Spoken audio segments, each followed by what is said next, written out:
Rupert Murdoch is an enigma. He was and remains one of the most interesting people in the world. Owner of The Sun, The Times, The Sunday Times, Fox News, and hundreds of other media outlets across the world. What a story, what a story. I mean, God. Morning, Mr. Murdoch. To some, he's an extraordinary businessman.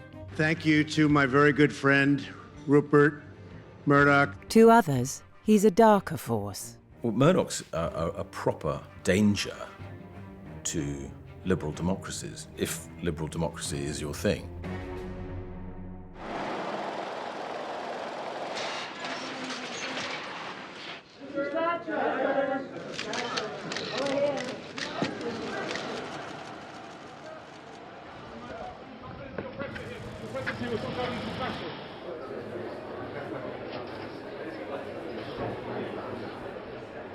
We could phone hack who we liked, or we could listen to politicians. We were completely untouchable.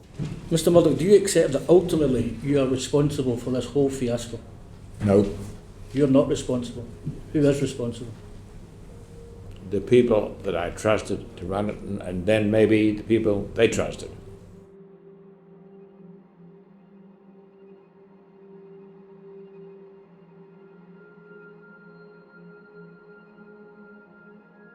Without Rupert, there would have been no Brexit. To be honest with you, I did ask him whether he wanted me to do this, and if he'd said no, I wouldn't have done it, but he said yes, do it. And I think historically some of this stuff is really important.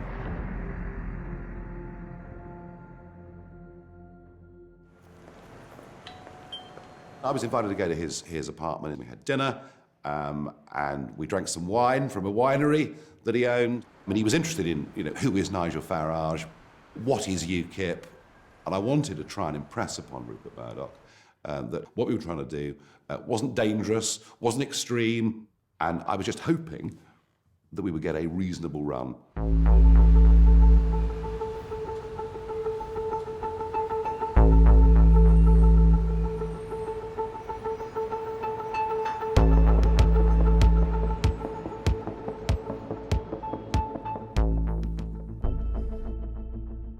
Trump went to have lunch with Murdoch before he announced.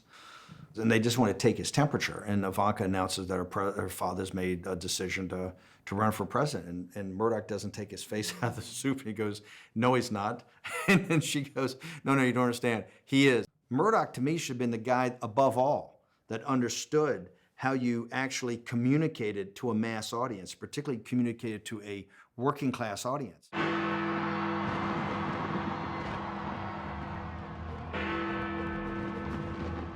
We are approaching one of the biggest decisions this country will face in our lifetimes. Rupert asked me whether I thought Brexit was possible, whether I thought Brexit was achievable, whether it could be done. I said, yeah, it's possible. I said, it won't be easy, but it is possible.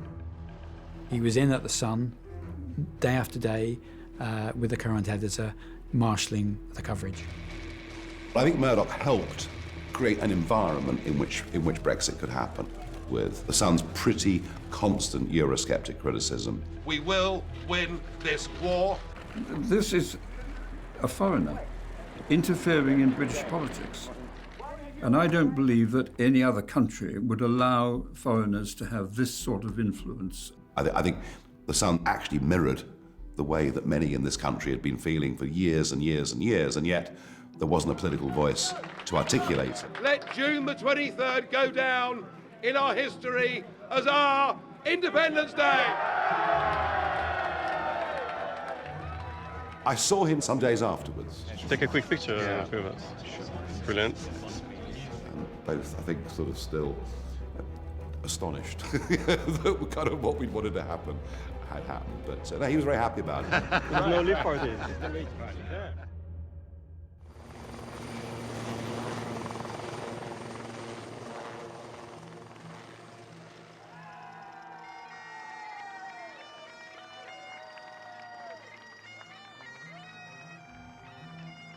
Meanwhile, the candidate is spending part of the weekend at his new golf resort in Scotland.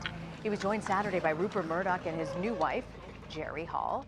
Rupert likes a gamble. He likes a risk. and he knew him. They're old friends. Never thought he'd be in this position. But I think when he saw the way the wind was blowing, he thought, actually, given a choice of President Clinton or President Trump, I think I'd rather have Trump. Fox News is a model for radicalization. It's stirring people up. It's upsetting people. Without question, you don't get Donald Trump as president without Fox News. I mean, they transformed the politics in this country to be a reality show spectacle, to prize bombast and the volume of what you're saying over the substance of what you're saying.